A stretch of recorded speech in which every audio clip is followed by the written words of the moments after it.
Welcome back to Mornings.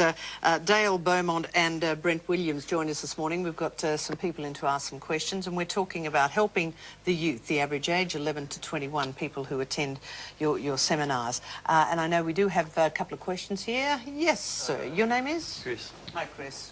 What can be done to actually help kids cope with stress in school? I think that's a great question, and I think it's so important that teenagers realise that, I guess, stress is such a big part of school days, and I think even more so now with so many distractions, I guess with internet, email, all these pressures to achieve. I think the biggest thing is to understand that our stress is reflected in our emotions and how we feel, and I guess the way that you realise is our emotions are formed three ways. One is our physiology, so our body language. Two is the language that we use and the language that we take in. And the third is what we focus on. And if you can understand those three keys and use them in the right way, it'll reduce stress. So things like physiology, if you're stressed out, change your physiology. So rather than sitting down and stressed out, stand up, smile at the roof, do something silly. Yeah, break that state. And language, also be conscious of what you say and what you take in. So music and things, that can add to stress. And also your focus. If you're always focusing on the stress of the negative things, then that's what's going to be your reality. But if you focus on something different or just change your focus, with some anchors, then it will change your stress levels. It's a tough time with HSC out there at the moment. You do some work in Singapore. Explain the cultural differences and what it's like there for kids studying.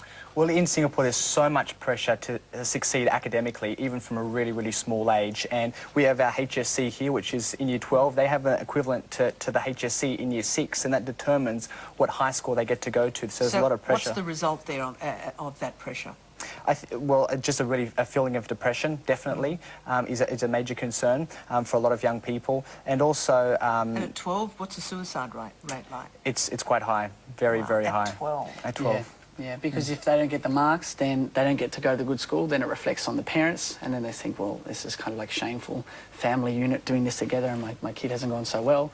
So, massive. The suicide rate's really high, and that's what we found with our programs, is that when you can kind of look at these things and look at your these life skills and kind of have a look at yourself for a weekend, it's like they feel liberated, like, oh my gosh, this is a different way of thinking.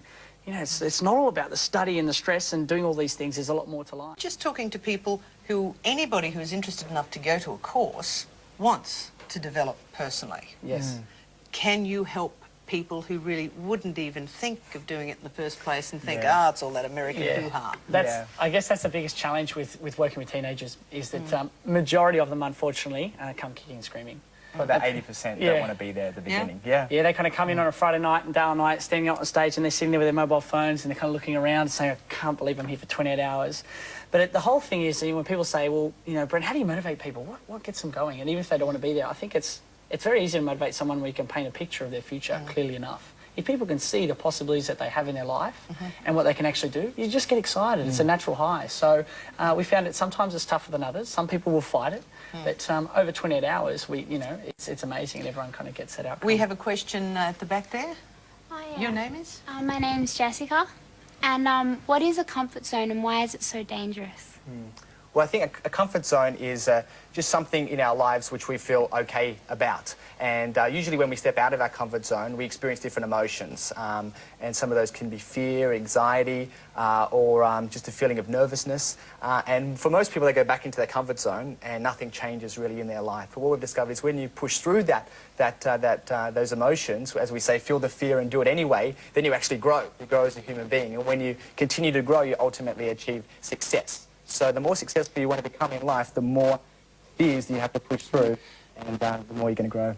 If you've got parents watching at the moment, every parent wants their kid to succeed, to be a good person, a happy person, and to be successful.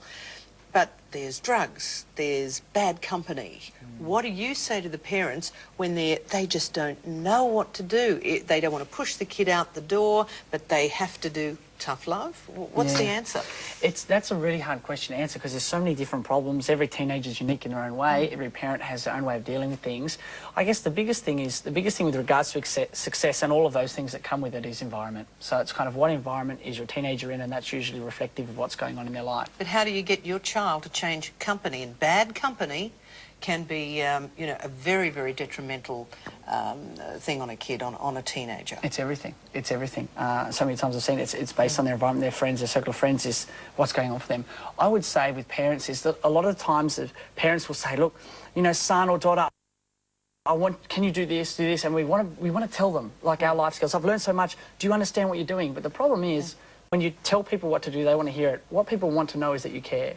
So don't tell, I guess with teenagers, parents out there, don't tell your teenager how much you know until they know how much you care. So if you show them that you care, genuinely enough, then they go, well, you know, okay, I'll actually listen to you. But if you're trying to kind of jam it down their throat, then they're just going to reject it and go, no, thank you very much, and go the other way. Draft them and let you guys say that. That's it. Well, I guess that's been our biggest advantage. Our age is we're not you know that much older than a lot of our audience. So. We've got a couple of websites that we want to put up on the screen there, and audience, I'd like to say thank you very much. tomorrowsyouth.com.au. Thank you very much for contributing today. It's such an important time of year for this sort of thing. But Brent, Dale, thank you. We do appreciate your time. All the best.